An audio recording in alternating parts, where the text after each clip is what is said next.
안녕하세요. 저는 아워스토리 인터뷰어 강석지입니다. 이 인터뷰는 오디오로 진행되는 500인의 인터뷰 프로젝트입니다. 드라마틱한 인생, 역경과 고난을 뛰어넘는 스토리. 누군가를 인터뷰한다고 하면 흔히들 이런 스토리 하나쯤은 가지고 있겠지라고 기대하기 마련인데요. 사실 우리의 삶도 들여다보면 나에게는 드라마틱하고 나에게는 역경과 고난을 넘는 스토리도 있습니다. 이것이 우리의 인생이겠죠. 아워스토리가 준비한 500인의 인터뷰 프로젝트는 우리를 인터뷰하는 프로젝트입니다. 앞으로 아워스토리는 다양한 사람들을 인터뷰할 예정인데요. 500인의 인터뷰 프로젝트는 이렇게 오디오와 영상으로 제작될 예정입니다. 오늘 게스트는 결혼을 앞둔 예비부부 두 분을 모셔봤습니다. 그럼 그들이 들려주는 삶의 이야기 지금부터 들어보겠습니다.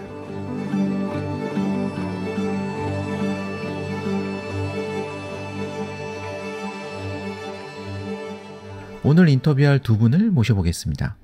임수인 그리고 김유미 두 분이고요.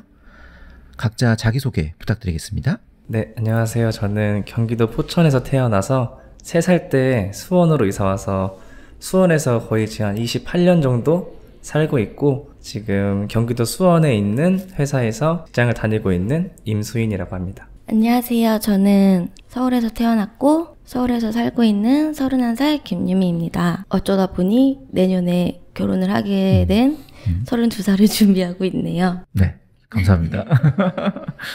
언제부터 결혼 준비 시작하셨어요? 결혼 준비는 한지는 오래됐어요. 한 5월, 6월 정도부터.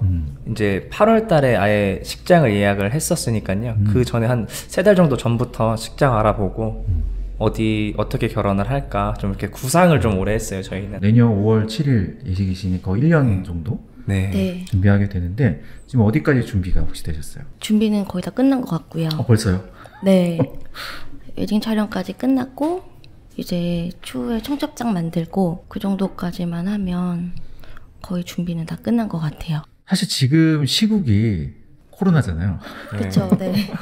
거의 2년째 계속 이어져 오고 있는데, 네. 혹시 우리 결혼 준비하실 코로나에 좀 영향을 많이 미쳤어요? 동갑인데 생일이 하루 차이예요. 근데 이제 9월 2일, 9월 3일인데 제가 이제 이번 연도 9월 달에 결혼을 꼭 하고 싶었어요. 생일, 다음에 결혼 기념일을 만들어 보자.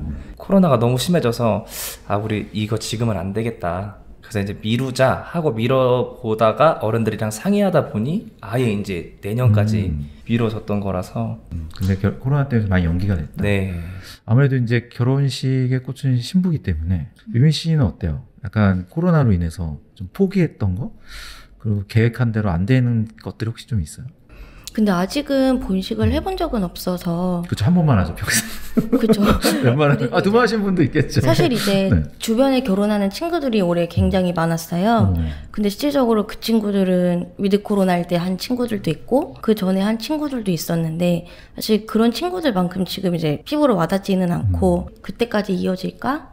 이런 생각이 좀 많이 들기도 해서 그렇게까지 어렵다라는 생각은 아직 안 드는 것 같아요. 지금 이 시국에 결혼한다면 주변에서 뭐라고 해요, 혹시? 이젠 해라. 더 미룰 수가 없다. 그쵸. 더 미룰 수가 없으니까 다 결혼 안 한다고 하는데, 막상 막 웨딩홀 같은 데 알아보러 가면 이미 시간대는 다 차 있고. 맞아요. 이제 그런 상황이 많이 생기니까, 그래 이제는 미룰 수 없으니까 그냥 조금이라도 빨리 하는 게 나을 수도 있겠다, 이렇게 얘기하는 사람들도 꽤 많은 것 같더라고요. 맞아요. 출산율이 이렇게 낮다고 하는데 산부인과에 막 미어 터지고, 저도 애 유치원 하는데 예약 걸어야 되고 도대체 출산율이 왜 낮지? 이런 생각이 드는데, 두 분도 그러셨구나.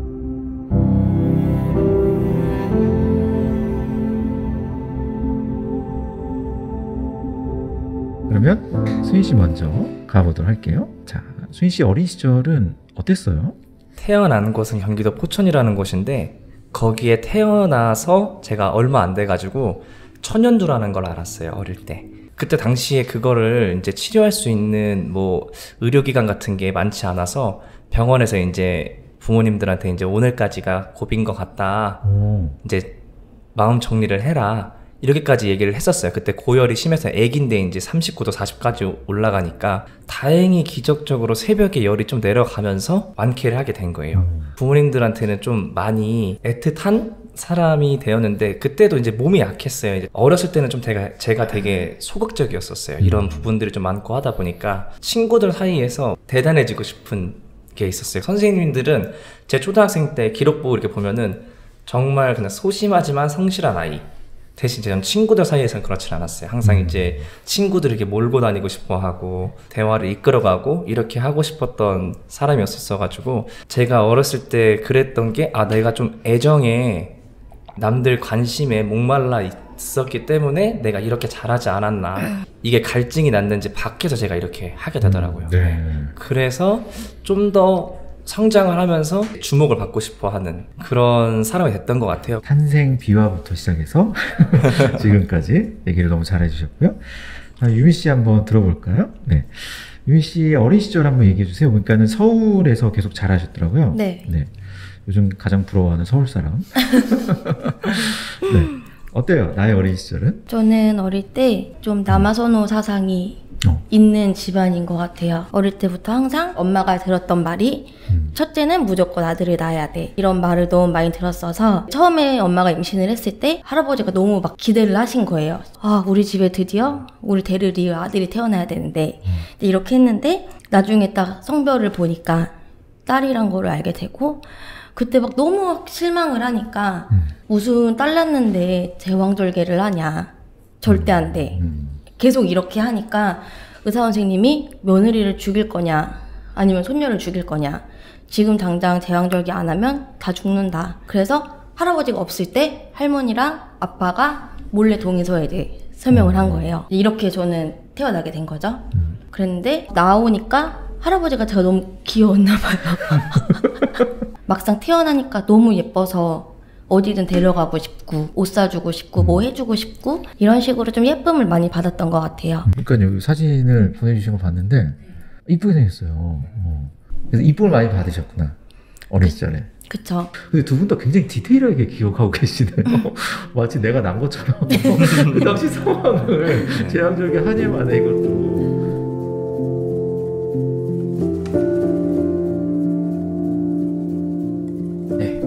학창 시절로 넘어가 볼까요?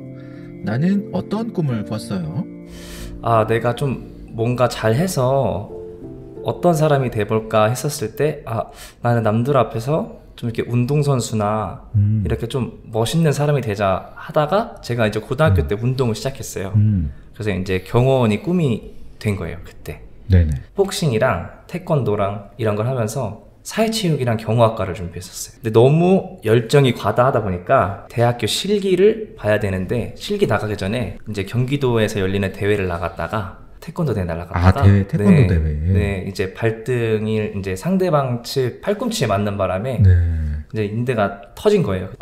근데 이제 그 인대가 파열된 시점으로부터 대학교 실기 시험이 이제 3개 넘게 남아 있었는데 하나도 제가 가서 실기 시험을 못 본 거예요. 근데 그땐 진짜 제가 제 인생에서 제일 쓴 낙담을 한 것 같아요. 내가 이제 할 수 있는 게 없구나. 그래서 방황을 진짜 많이 했었어요, 그때. 나의 인생에서 가장 큰 좌절 중에 하나로 꼽을 수 있을까요?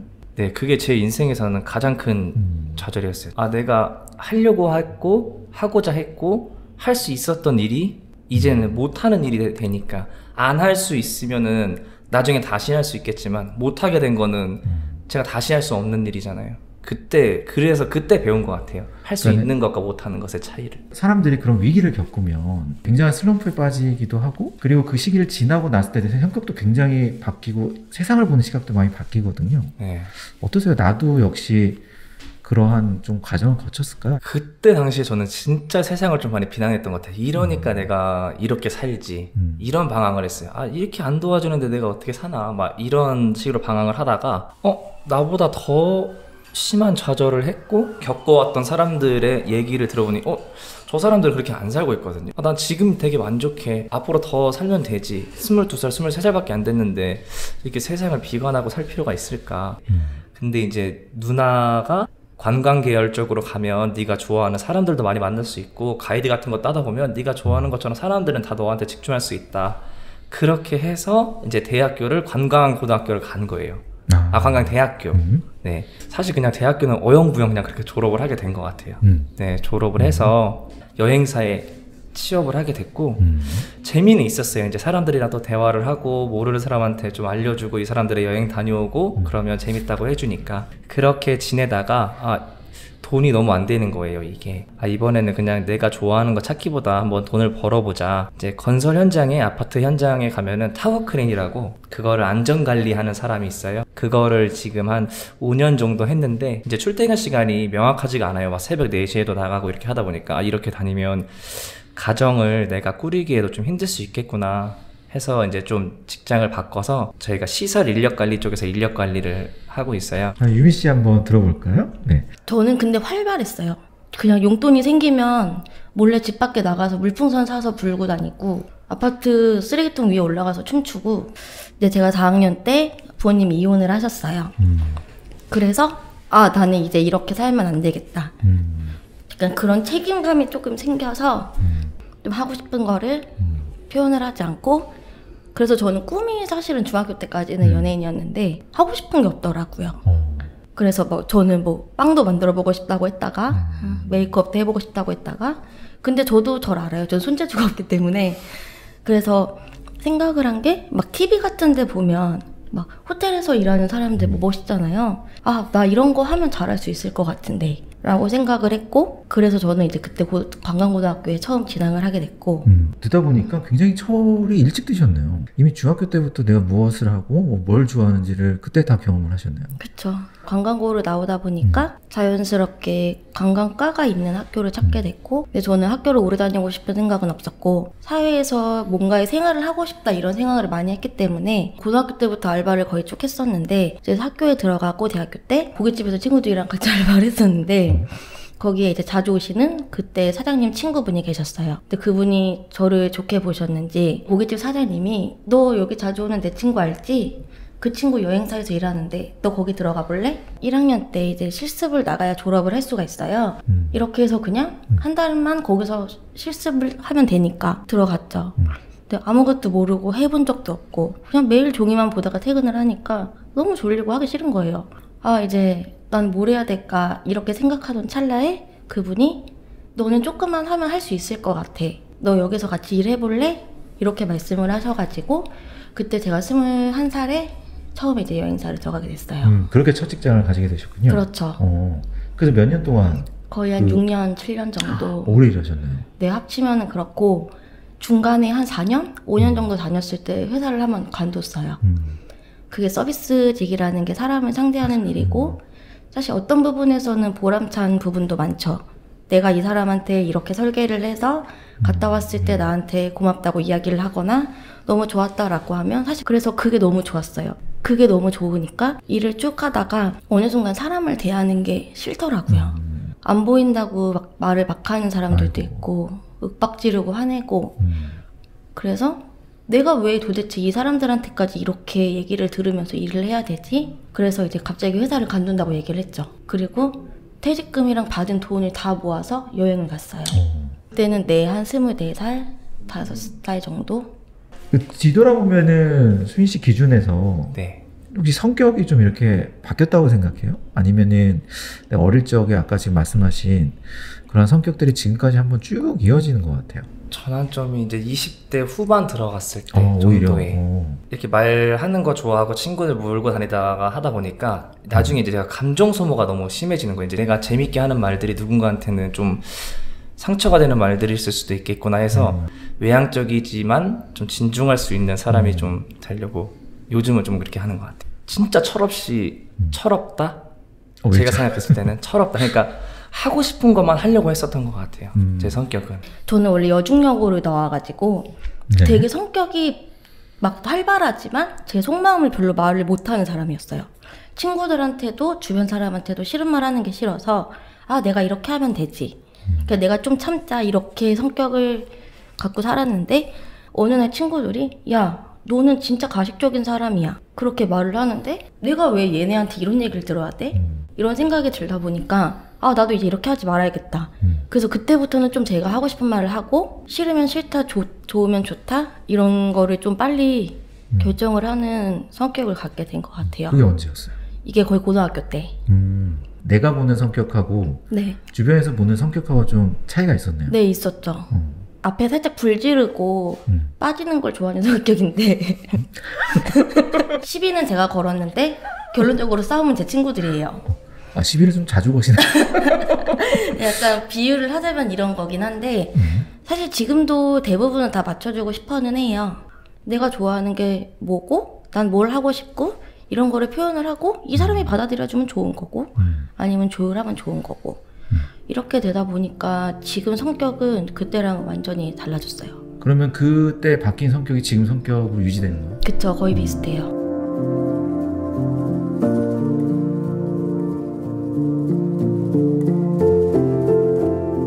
그럼 이제 만났던 시기를 한번 가볼게요. 두 분이 만나신 거는 그럼 몇 년도예요? 저희가 처음 만난 건 2018년도였고 다시 만나게 된 건 2021년이에요. 그러면 처음 만나기 전이에요, 그 일도? 2017년에 만났고 2020년에 만난 거예요. 아, 맞네. 여기 시기가 없어가지고. 아, 맞네.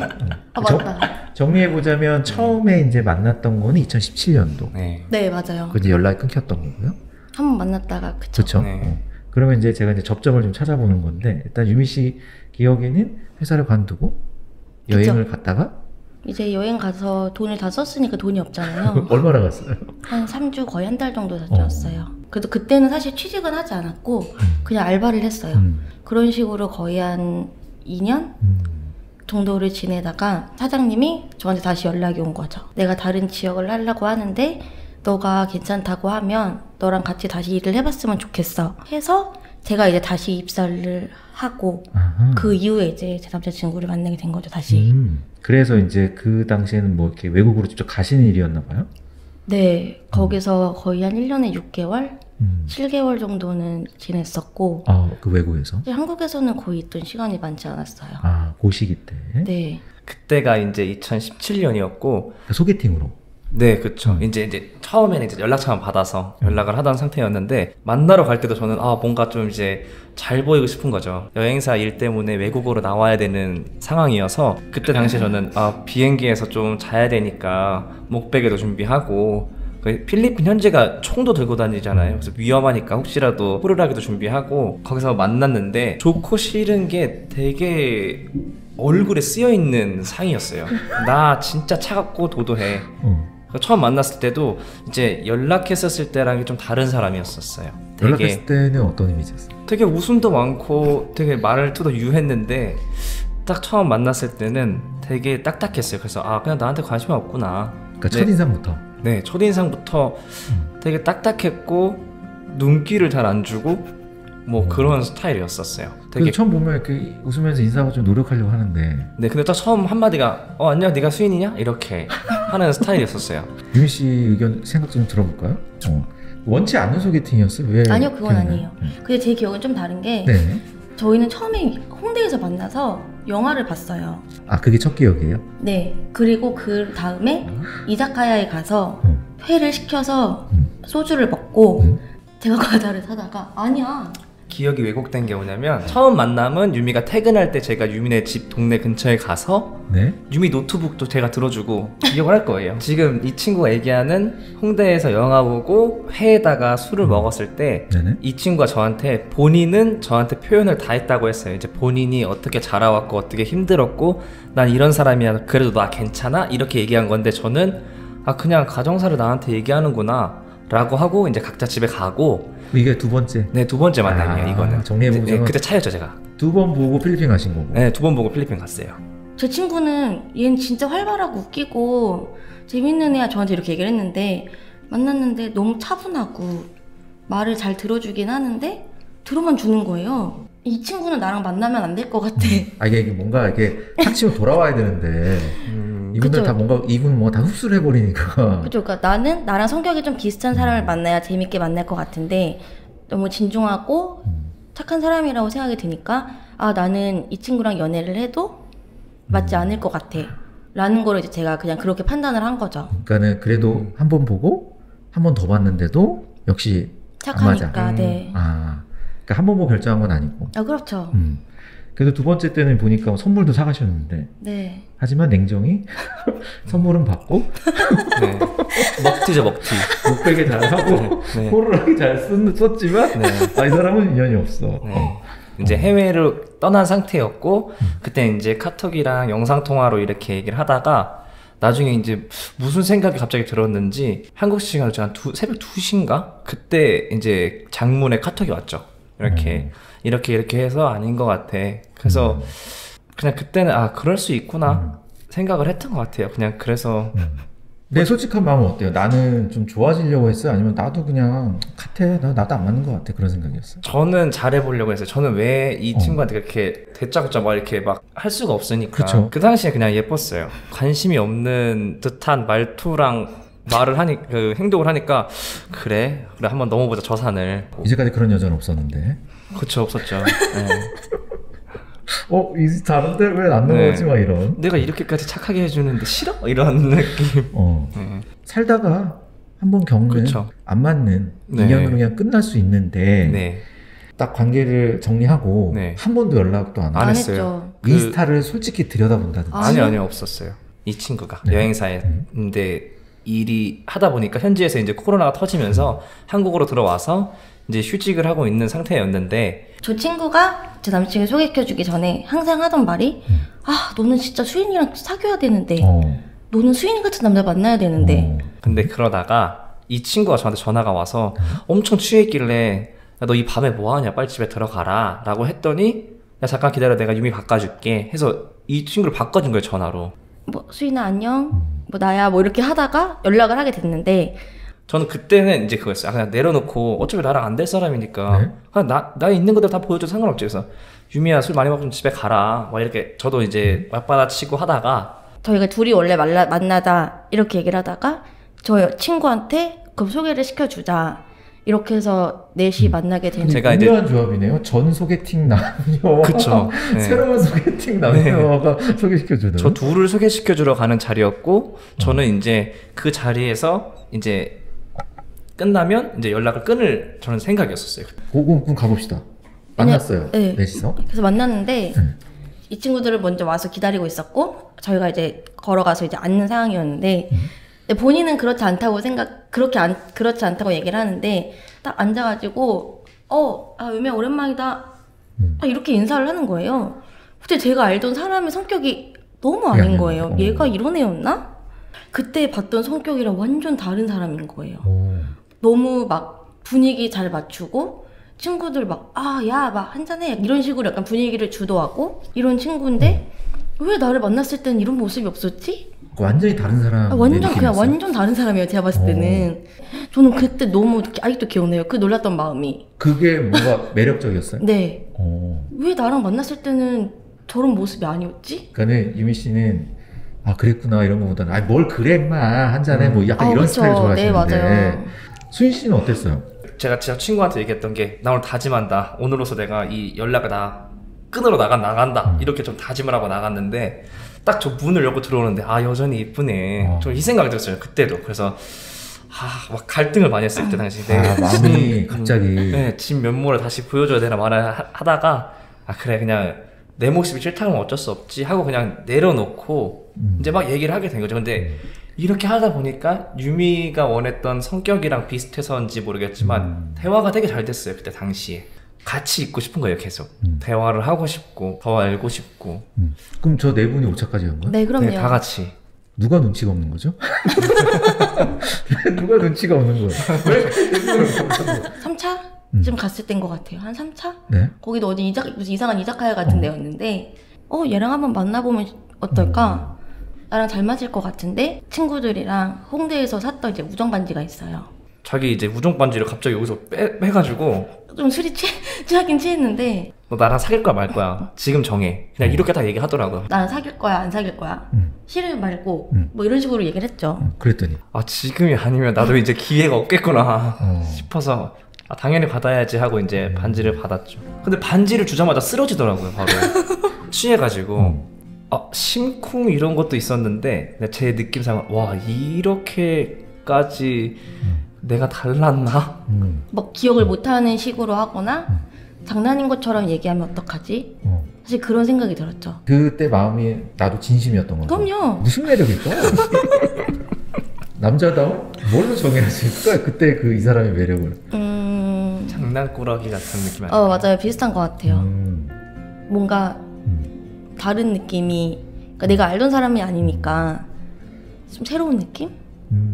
그런 느낌을 많이 받은 것 같아요. 저 두 분은 어떻게 됐어요? 저 두 분은 각자 갈 길을. 네. 제가 진짜 많은 인터뷰를 해봤는데 네. 여기 오신 분들은 잘 되는데 맞아요. 소개시켜준 커플들은 잘 안 되더라고요. 저분들은 다 오시나요? 네, 옵니다. 네. 아 그래요? 네. 또 재밌겠네요.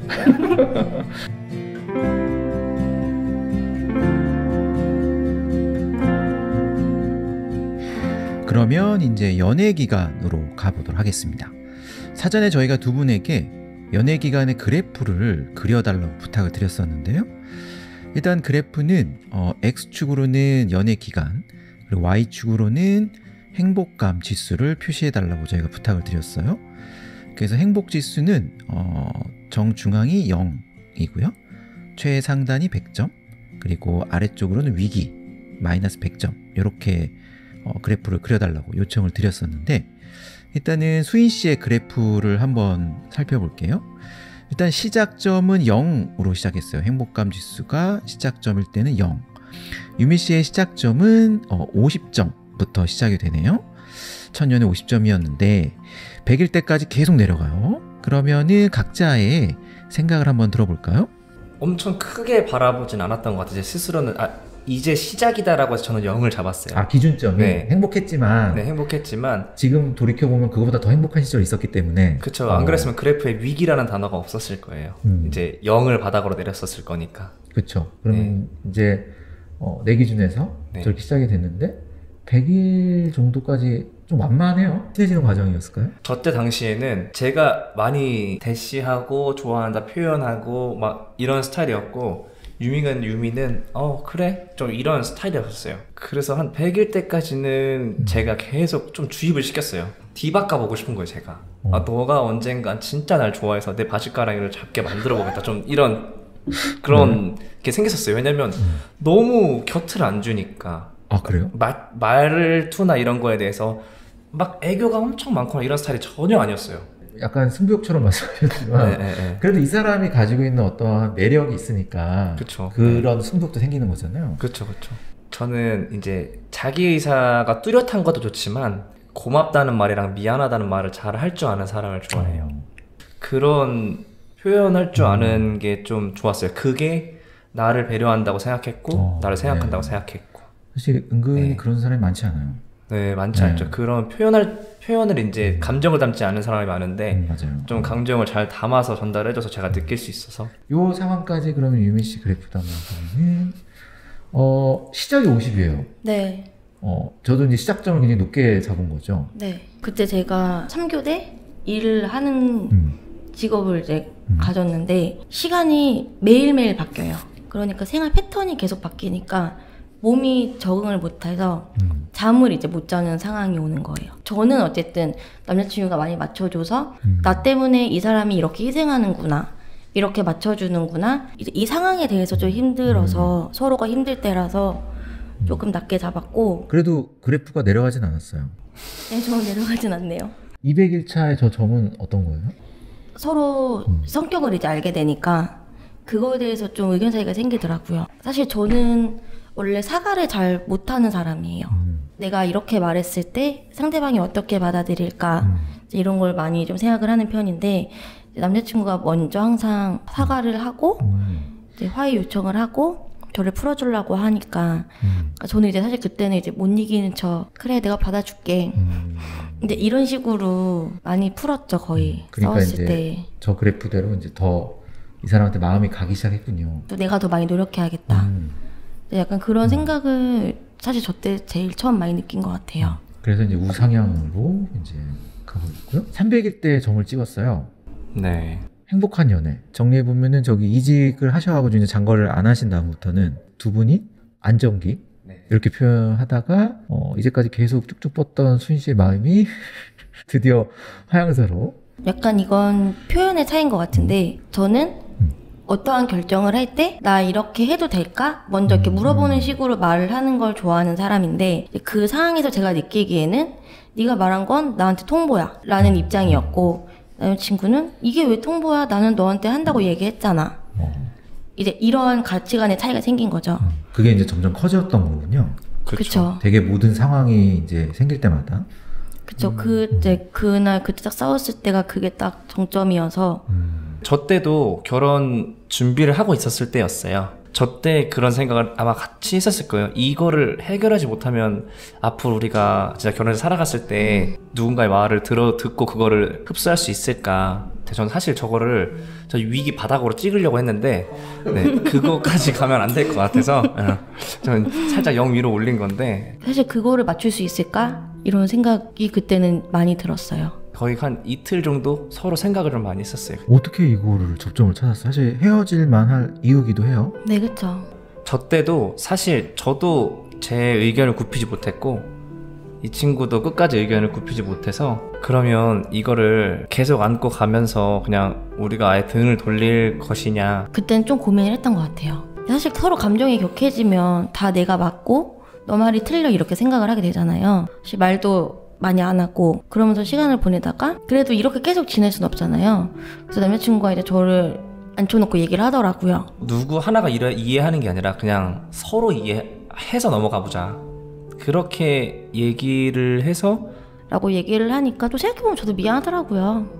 사실 지금 와서 생각해보면 아 그래 그랬을 수도 있는데 라고 생각을 하니까 이해해주려고 하고 그러다 보니까 좀 맞춰지게 되는 것 같아요. 점점 이제 시간이 지나면서 그래 그럼 그때 너는 그렇게 생각할 수도 있었겠지. 뭐 서로 이렇게 된 것 같아요. 우리 이렇게 하자라고 했다기보다는 네. 일단은 그때는 그냥 얼기설기 그냥 대충 봉합을 네, 했는데 네, 네, 그쵸. 오히려 그 일을 계기로 더 잘 이해하게 됐다. 그렇죠. 그쵸. 두 분은 계속 머리를 맞대고 그래도 어떻게 보면 저 그래프의 아래까지는 안 가셨네요, 진짜. 네, 진짜 안 가신 거예요. 제가 얘기 들었을 때는 찍어야 되지 않을까 살짝 고민했는데 좀 듣다 보니 안 가시고 합리적으로 문제를 해결하시는 거예요. 근데 저희는 성격이 우리는 헤어지자고 하면 진짜 헤어지는 거야. 아, 또 그러니까 그런 네. 얘기를 하면 그러니까 헤어질 마음 없으면 헤어지자 얘기하지 마. 서로를 이해하는 믿음? 제가 느끼기에는 좀 뭔가 이 굉장히 끈끈한 뭐가 있어 보이는데 뭐지? 아마 이게 결혼의 결심 이유일 것 같기도 해요. 그래서 수인 씨 생각하시는 이제 결혼 결심의 이유가 있다면 뭐라고 생각하세요? 저도 이제 어렸을 때부터 이제 부모님이 안 좋으셨어요. 서로 사이가. 저는 결혼이 원래 결혼 생활은 다 저런 줄 알았어요. 그냥 매일 싸우고 매일 다투고 이런 건 줄 알았는데 좀 자라면서 다른 친구들의 가정을 봤었을 때 화목해 보인다, 행복해 보인다. 그래서 내가 어떤 사람이랑 살면 내가 행복하고 웃을 수 있을까라고 생각했었을 때 자립심이 강해 보이는 게 저는 그게 좀 결혼하고자 하는 게 가장 컸어요, 사실. 유비한테 가장 큰 걸 받았을 때 어렸을 때부터도 본인이 이제 부모님들한테 맏딸로 보이기 위해서 이제 열심히 살았고 자립심이 강해 보이는 게 저는 그게 좀 결혼하고자 하는 게 가장 컸어요, 사실. 저런 과정이 계속 이 사람과 함께 가정을 꾸릴 수 있는 그런 과정이라고 생각이 드네요. 유미 씨는 어때요? 사실 결혼을 막 언제 해야겠다라고 생각한 적은 없던 것 같아요. 처음에는 이제 그냥 저희도 어차피 호감으로 뭐 연애를 시작한 거고 하니까 만나면서 느끼는 건 책임감이 되게 큰 사람이다 라는 생각이 많이 들었어요. 제가 뭐 실수를 했을 때 누군가는 어떠한 상황에서 윽박을 지를 수도 있고 저를 다그쳐서 너 왜 그랬어? 혼낼 수도 있고 화를 낼 수도 있는 상황인데 남자친구는 사실 그런 게 한 번도 없었어요. 응원을 해주고 제 말이라도 내가 뭐 너 하나 못 먹여 살리겠어? 막 이런 식으로 말을 해주는 게 사실 저는 되게 고맙더라고요. 그래서 그런 생각을 하니까 자연스럽게. 네, 그쵸. 아유, 휴지.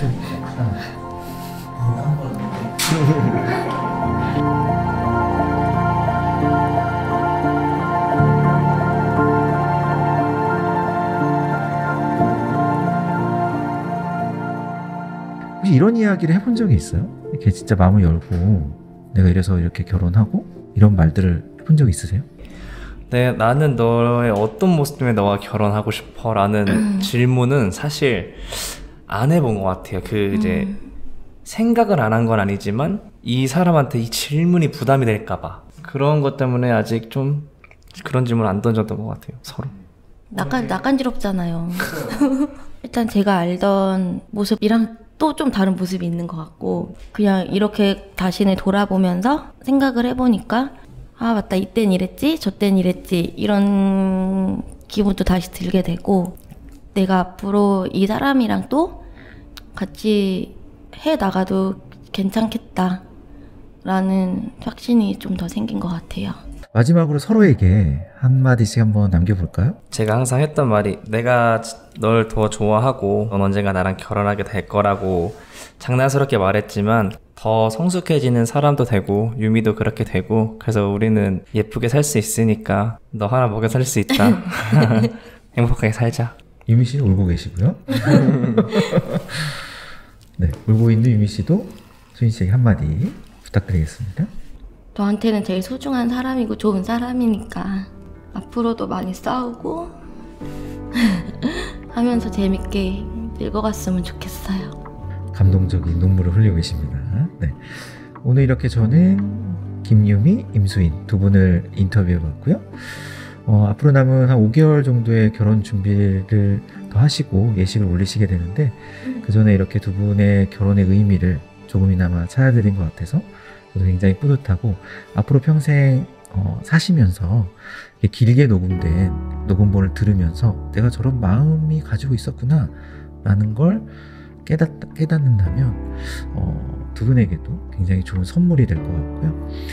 그 선물에 제가 참여해서 저도 참 영광이었습니다.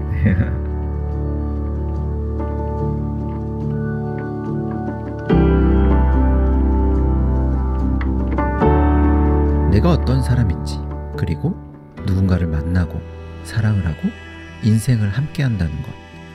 오늘 인터뷰가 나에게 있어서 이런 소중한 시간을 정리해보는 시간이었으면 합니다. 저는 아워스토리 인터뷰어 강석진이었습니다. 이 인터뷰는 아워스토리가 진심을 담아 만들었습니다.